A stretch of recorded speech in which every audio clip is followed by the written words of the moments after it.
ஜம்மு காஷ்மீரின் உதம்பூரில் பாதுகாப்பு படையினர் பயங்கரவாதிகளிடையே துப்பாக்கிச் சூடு. வசந்தகர் பகுதியில் நடைபெற்ற துப்பாக்கிச் சூட்டில் வீர மரணமடைந்த ராணுவ வீரர்.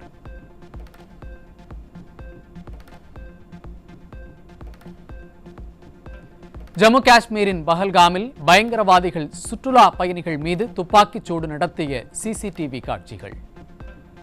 பதைக்க வைக்கும் காட்சிகள் வெளியான நிலையில் மக்கள் அதிர்ச்சி.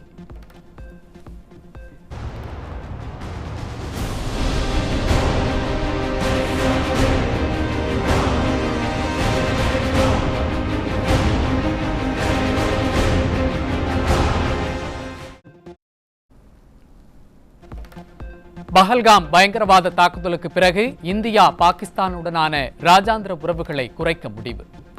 மே 1 முதல் சிந்து நதிநீர் ஒப்பந்தம் இடைநிறுத்தம், அட்டாரி செக்போஸ்ட் மூடல், சார்க் விசா திட்டம் ரத்து மற்றும் இரு நாடுகளின் உயர் கமிஷன்கள் ஊழியர்கள் திரும்ப அழைக்கப்படுவதால் அமலுக்கு வருகின்றன.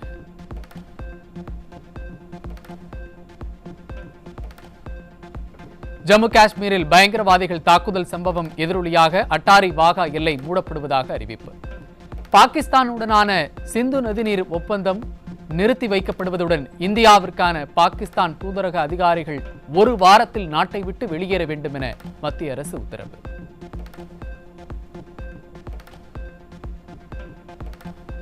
பாகிஸ்தான் அரசின் எக்ஸ் சமூக வலைதள பக்கம் இந்தியாவில் முடக்கம்.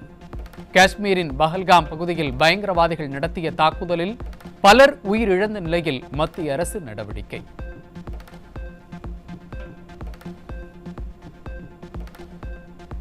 இந்தியாவுடனான பதற்றமான சூழல் நிலவி வரும் நிலையில் பாகிஸ்தான் ஏவுகணை சோதனைக்கு தயாராகி வருவதாக தகவல். பாகிஸ்தானின் கராச்சி பகுதியில் கண்டம் விட்டு கண்டம் தாவும் ஏவுகணை சோதனையை அடுத்த 2 நாட்களுக்கு நடத்த ஆயத்தமாகி வருவதாக தகவல்.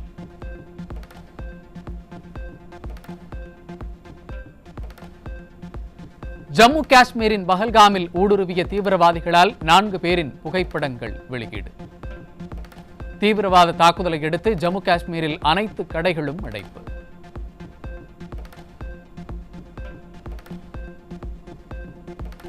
பஹல்காமில் தீவிரவாதிகளால் படுகொலை செய்யப்பட்ட ஆந்திர மாநிலம் நெல்லூரைச் சேர்ந்த மதுசூதனனின் உடல் டெல்லியில் இருந்து விமானம் மூலம் சென்னை கொண்டு வரப்பட்டது.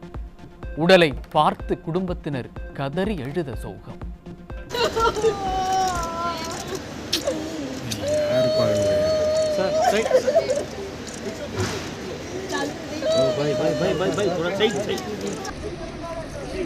Madhusudan Rao Somasity.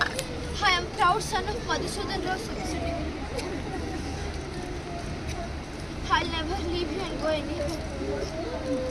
You are always there with me.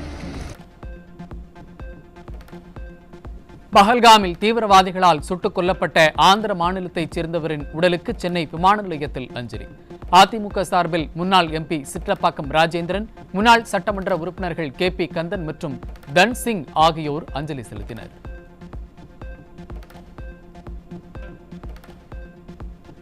காஷ்மீருக்கு சுற்றுலா சென்று விமானம் மூலம் சென்னை திரும்பிய தமிழகத்தைச் சேர்ந்த 19 பேரை கண்ணீர் மல்க ஆறத் தழுவி வரவேற்ற உறவினர்கள். 3 மணி நேரம் முன்னதாக சென்றிருந்தால் தீவிரவாதிகள் தாக்குதலில் நாங்களும் பலியாகி இருப்போம் என வேதனையுடன் பேட்டி. ஒரு ½ அன் அவர் 1 ஹவர் லேட் ஆயிருந்தா நாங்களும் அங்கே போயிருப்போமே நமக்கு தெரியல. ஆனா அந்த இன்சிடென்ட்னு சொன்ன உடனே எல்லாம் பயந்துட்டுச்சு. ஒன்றும் யாருக்கு என்ன பண்றேனே தெரியல. எங்களுக்கு யாருக்குமே உயிரே கையில் இல்லை, அந்த அளவுக்கு கொடூரமா இருந்தது. ஏன்னா எங்க இதுல ஒரு ஆள் வந்து இந்த மிலிட்டரி ஹாஸ்பிட்டல் போய் சேர்க்கும் போது அங்க பிளட்டும் சகதியமா கிடந்தது. ரொம்ப மோசமான ஒரு சூழ்நிலையா இருந்தது. இந்த மாதிரி ஒரு சூழ்நிலை நாங்கள் நேச்சரா பார்க்கறதுனால என்னோட ஏஜுக்கு அந்த சம்பவம் ரொம்ப மோசமா இருந்தது. 2வது வந்து அங்க இருக்கிற லோக்கல் போலீஸும் சரி, ஆர்மியும் சரி, எல்லாமே நல்ல செக்யூரிட்டி கொடுத்து டிராவல்ஸ் வந்து அனைவரையும் ரொம்ப சேஃப்டியா வச்சு அடிச்சு விட்டாங்க. பதட்டமான சூழ்நிலைய கண்ணால பார்த்து ஐயோ காஷ்மீர்னா இப்படிதான் இருக்கும் அப்படிங்கறத தெரிஞ்சுக்கிட்டாங்களோ அப்படிங்கிறது எங்களுக்கு நிஜமாவே உயிர் பயம் வந்துச்சு. இந்த ஊர்ல எப்படிதான் வாழ்றாங்க. காஷ்மீரின் பஹல்காமில் பயங்கரவாதிகள் நடத்திய துப்பாக்கிச் சூட்டில் காயமடைந்த தமிழ்நாட்டைச் சேர்ந்த பரமேஸ்வர் மற்றும் சந்தானம் ஆகிய 2 தீவிர சிகிச்சை. பஹல்காமில் உள்ள மருத்துவமனையிலேயே சிகிச்சை அளிக்கப்பட்டு வருவதாக தகவல்.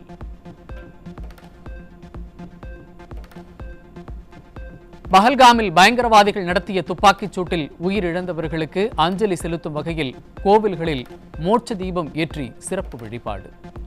திரளானோர் பங்கேற்று பிரார்த்தனை.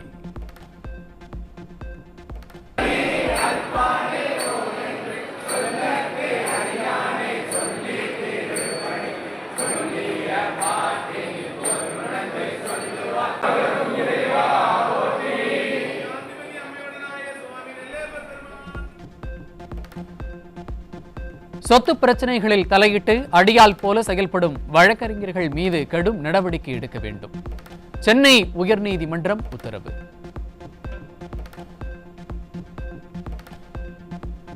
திருவள்ளூர் மாவட்டம் வெங்கத்தூர் ஊராட்சியில் அதிமுக ஆட்சியில் திறக்கப்பட்ட அம்மா பூங்கா மற்றும் உடற்பயிற்சி கூடத்தை அரசியல் காழ்ப்புணர்ச்சியால் பராமரிக்காமல் கைவிட்ட ஸ்டாலின் அரசு. பூங்கா முழுவதும் செடி கொடிகள் வளர்ந்திருக்கும் நிலையில் மது பிரியர்களின் கூடாரமாக இருப்பதாகவும் மக்கள் குற்றச்சாட்டு.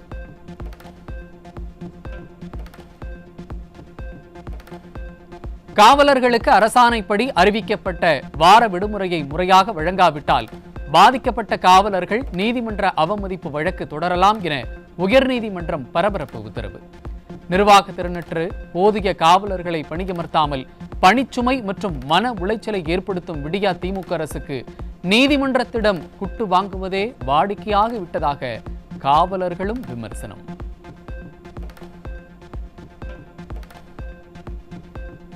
தருமபுரி மாவட்டம் நல்லம்பள்ளி அருகே கல்லூரி மாணவியை மிரட்டி பாலியல் வன்கொடுமை செய்து அதை வீடியோ எடுத்து வைத்து மிரட்டி வந்த உரக்கடைக்காரர் மீது போக்சோ வழக்கு பதிவு. அப்பா என தனக்குத்தானே விளம்பரம் தேடிக்கொள்ளும் விளம்பர மாடல் ஸ்டாலின் ஆட்சியில் பெண் குழந்தைகளுக்கு எதிராக குற்றங்கள் நாளுக்கு நாள் அதிகரித்து வருவதாக பொதுமக்கள் குற்றச்சாட்டு.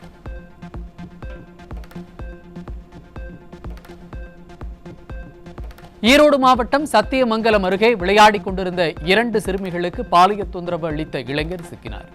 விடியா திமுக அரசு குழந்தைகள் பெண்களுக்கு பாதுகாப்பில்லாத அரசாக இருப்பதாக மக்கள் குற்றச்சாட்டு.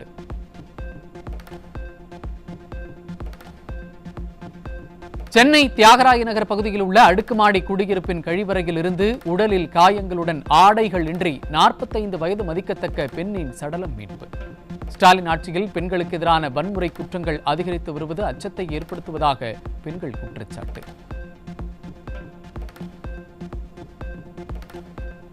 தேனி மாவட்டம் கம்பத்தில் முன்விரோதம் காரணமாக சீருடையில் இருந்த பெண் தலைமை காவலரை அரிவாளால் வெட்டிய நபர் சிக்கினார்.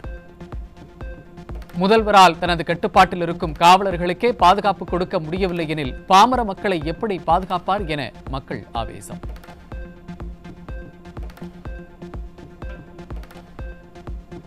சென்னை டிபி சித்திரம் பகுதியில் மெத்தபெட்டமைன் போதைப்பொருள் வைத்திருந்த 3 பேர் சிக்கினர். ஸ்டாலின் ஆட்சியில் போதைப்பொருள் கலாச்சாரம் நாளுக்கு நாள் அதிகரித்து வருவதாக பொதுமக்கள் விமர்சனம்.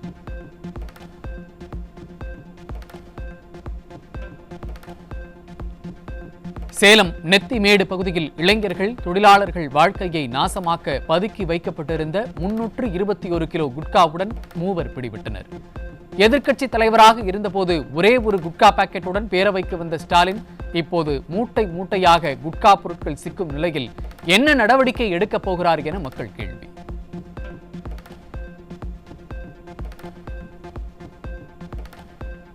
சென்னை போரூரில் 70 வயது மூதாட்டி தூக்கில் தொங்கியபடி சடலமாக மீட்கப்பட்ட நிலையில் அவரை நகைக்காக கொலை செய்த 2 சிக்கினர்.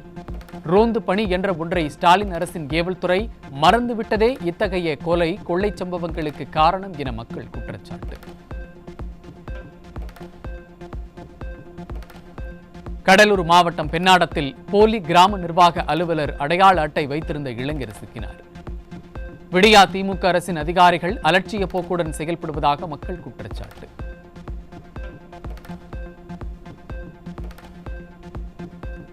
ஆசிரியர்களுக்கு பணி பாதுகாப்பு, பழைய ஓய்வூதிய திட்டம் உள்ளிட்ட கோரிக்கைகளை வலியுறுத்தி அனைத்து ஆசிரியர் சங்கங்களின் கூட்டமைப்பு சார்பில் ஆர்ப்பாட்டம்.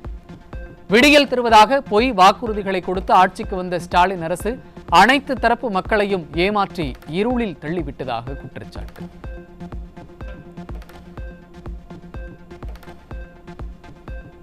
சென்னை மத்திய கைலாஷ் சந்திப்பில் தினமும் தொடரும் போக்குவரத்து நெரிசலால் வாகன ஓட்டிகள் கடும் அவதி. விடியா திமுக அரசின் நெடுஞ்சாலைத்துறை அதிகாரிகள் உரிய நடவடிக்கை எடுக்க வாகன ஓட்டிகள் கோரிக்கை. திருச்சி மாவட்டம் தாளக்குடி ஊராட்சியில் கடந்த ஒரு மாதத்திற்கு மேலாக தொடரும் மின்தடை பிரச்சனையை கண்டித்து பொதுமக்கள் சாலை மறியல். திமுக ஆட்சி என்றாலே மின்வெட்டு ஆட்சி என்பது எழுதப்படாத விதியாகிவிட்டதாக பொதுமக்கள் வேதனை. பகல்ல கரண்டே அந்த மாதிரி பண்ணாங்க. படிக்கிற பிள்ளைங்க இருக்கு, புரியுதுங்களா? எவ்வளவு பிள்ளைங்க கைப்பிள்ளை வச்சுட்டு இருக்காங்க. 10 மணி ஆனா நிப்பாட்டிடுறீங்க, நைட் ஆனா நிறுத்திடுறீங்க. எல்லாம் வந்து வெளியே அவஸ்தைப்படுறோம். கைப்பிள்ளை வச்சுக்கவங்கள மூச்சு விட முடியாம, எனக்கு வீட்டுக்கு ப்ராப்ளம், பிளான் இல்லாத வெளியே வந்து கீழே விழுந்து வாரி ஏறிட்டு வரேன். சென்னை பட்டினப்பாக்கம் பகுதியில் 3 மணி நேரத்திற்கு மேலாக நீடித்த மின் தடை குறித்து புகார் அளித்த மக்களை அப்பகுதியில் இருந்து வெளியேறுமாறு கூறி மின்வாரிய அதிகாரிகள் அராஜகமாக நடந்து கொண்டதாக குற்றச்சாட்டு. விடியா திமுக அரசின் அமைச்சர்கள் ஊழல் முறைகேடு வழக்குகளுக்காக நீதிமன்றங்களுக்கு அலைந்து கொண்டிருப்பதால் மக்களுக்கு விடியல் இல்லா நாட்களை தொடர்வதாக வேதனை. நாமக்கல் மாவட்டம் குமாரபாளையம் நகர திமுக கோஷ்டி பூசலால் திமுக தலைவர் ஸ்டாலின் உருவப்படத்தை அக்கட்சி நிர்வாகி ஒருவர் காலால் எட்டி உதைத்த வீடியோ வெளியாகி பரபரப்பு. இச்சம்பவம் குறித்து திமுக நிர்வாகி ஒருவருடன் திமுக வார்டு செயலாளர் விஸ்வநாதன் புலம்பும் ஆடியோ வெளியாகி சந்தி சிரிக்கும் உட்கட்சி பூசல்.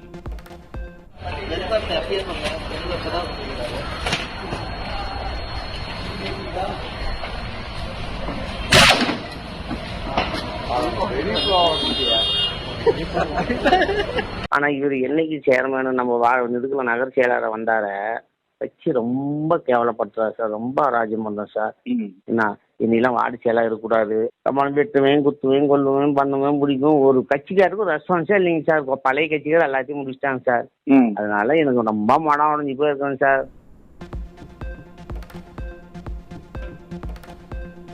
காஞ்சிபுரம் மாவட்டம் குன்றத்தூரில் கடந்த 19ஆம் தேதி ஸ்டாலின் செல்வ பெருந்தகை பங்கேற்ற அரசு விழாவில் திமுக கொடிகளுடன் வைக்கப்பட்ட காங்கிரஸ் கொடிகளை கிழித்தெறிந்த திமுகவினர். திமுகவினரால் கூட்டணியில் உள்ள விசிகாவை எடுத்து காங்கிரசும் அவமதிக்கப்படுவதால் கூட்டணியில் விரிசல் அதிகரித்துள்ளதாக அரசியல் பார்வையாளர்கள் கருத்து.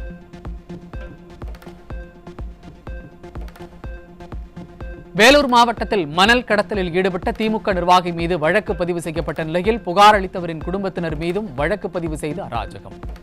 விடியா திமுகவினர் காவல்துறையை ஏவல் துறையாக மாற்றி அராஜகத்தில் ஈடுபடுவது தொடர்கதையாகி உள்ளதாக மக்கள் குற்றச்சாட்டு.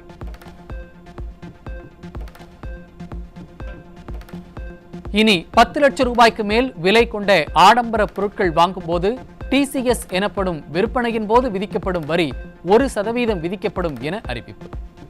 வருமான வரி கணக்கு தாக்கலில் வருமானத்தை குறைத்து காண்பித்து ஏமாற்றுவதை தடுக்க மத்திய நேரடி வரி விதிப்பு வாரியம் நடவடிக்கை.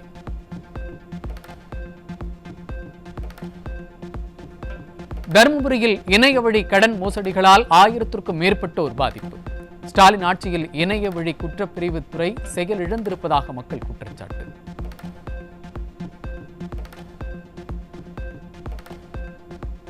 தருமபுரி மாவட்டம் ஈச்சம்பாடி அணையிலிருந்து தென்பெண்ணை ஆற்றின் உபரி நீரை மொரப்பூர் ஒன்றியத்தின் 60 ஏரிகளுக்கு நிரப்பும் திட்டத்தை விரைவாக செயல்படுத்த வேண்டும் என விவசாயிகள் எதிர்பார்ப்பு. விடியா ஸ்டாலின் அரசு பெயருக்கு திட்டத்தை அறிவித்துவிட்டு ஓராண்டாக நிதி ஒதுக்காமல் ஏமாற்றி வருவதாக விவசாயிகள் குற்றச்சாட்டு.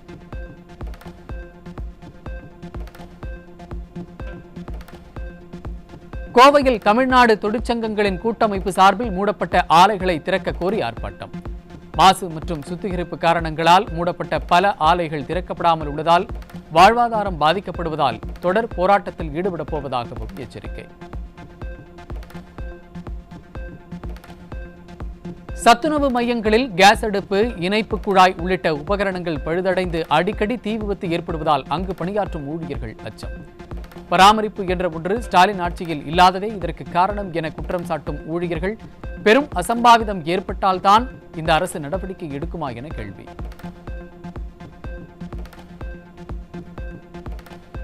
தமிழ்நாட்டில் சாண்ட், ஜல்லி உள்ளிட்ட கட்டுமான பொருட்களின் விலை உயர்வால் பாமர மக்களின் புதிய வீடு கனவுகள் கனவாகவே மாறும் சோகம். விடியா அரசின் நிர்வாக திறமையின்மையால் கட்டுமான தொழில்கள் பாதிக்கப்பட்டு கட்டுமான தொழிலாளர்களின் வாழ்வாதாரமும் பாதிப்பிற்குள்ளாகும் அபாயம்.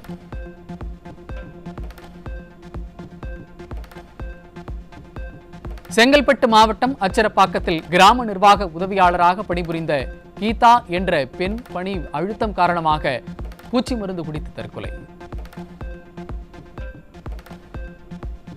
விடியா திமுக ஆட்சியில் கடைநிலை ஊழியர்கள் மிகுந்த மன அழுத்தத்திற்கு உள்ளாக்கப்படுவது தொடர்கதையாகி வருவதாக கூறி உடலை வாங்க மறுத்து ஊழியர்கள் போராட்டம்.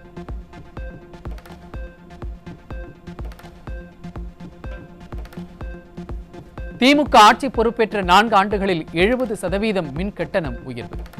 மின் கட்டணம் உயர்வால் பல்வேறு தொழில் நிறுவனங்கள் பக்கத்து மாநிலங்களில் தொழில் தொடங்க சென்றுவிட்டதாக சட்டப்பேரவையில் எதிர்க்கட்சித் தலைவர் எடப்பாடி கே பழனிசாமி பேச்சு.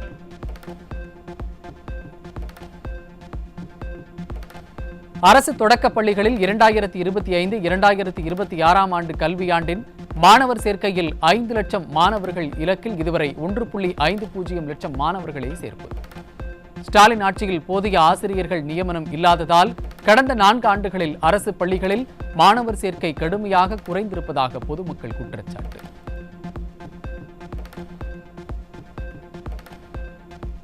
கட்டுமான தொழிலாளர்கள் நல நிதி என்ற பெயரில் ஆண்டிற்கு 800 கோடி ரூபாய் வரி வசூலாகும் புதிய திட்டங்கள் எதையும் செயல்படுத்தவில்லை என கட்டுமான தொழிலாளர்கள் நல வாரியம் மீது புகார். எந்த வாரியத்திலும் இல்லாத அளவிற்கு நிதியை வசூலிக்கும் விடியா திமுக ஆட்சியில் அந்த பணம் எங்கே போகிறது என தொழிலாளர்கள் கேள்வி.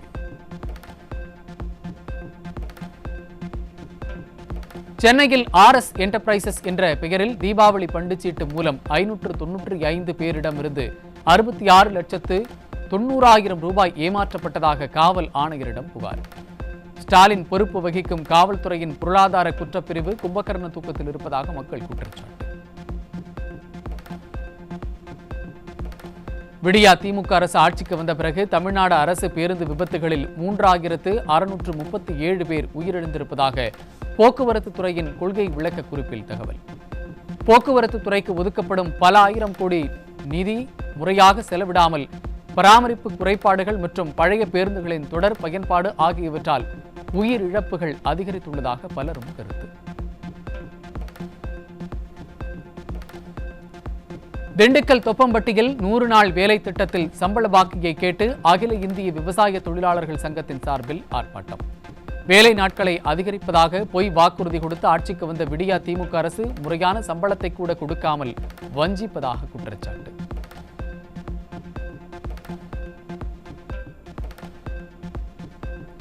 இரண்டாயிரத்து 35ஆம் ஆண்டிற்குள் இந்தியாவின் சொந்த விண்வெளி நிலையம் அமைக்கப்படும்.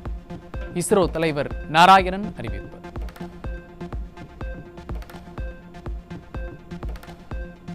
ஹைதராபாத் அணியை 7 விக்கெட் வித்தியாசத்தில் வீழ்த்தி மும்பை அணி அபார வெற்றி. புள்ளி பட்டியலில் 6வது இடத்தில் இருந்த மும்பை அணி பந்து வீச்சிலும் பேட்டிங்கிலும் அதிரடி காட்டி 3வது இடத்திற்கு முன்னேறியதால் ரசிகர்கள் மகிழ்ச்சி. IPL போட்டியின் 42வது லீக் ஆட்டத்தில் பெங்களூரு மற்றும் ராஜஸ்தான் அணிகள் பலப்பரீட்சை. பெங்களூருவில் உள்ள சின்னசாமி மைதானத்தில் இன்று இரவு 7:30 மணிக்கு போட்டி நடைபெறுகிறது. கேரள மாநிலம் கொச்சியில் நடந்த தேசிய ஃபெடரேஷன் தடகள போட்டியில் 400 மீட்டர் தடை தாண்டும் ஓட்டத்தில் தமிழக வீராங்கனை வித்யா தங்கம் வென்று அசத்தல். இறுதிப் போட்டியில் இலக்கை 56.4 வினாடிகளில் தாண்டி தமிழக வீராங்கனை வித்யா சாதனை.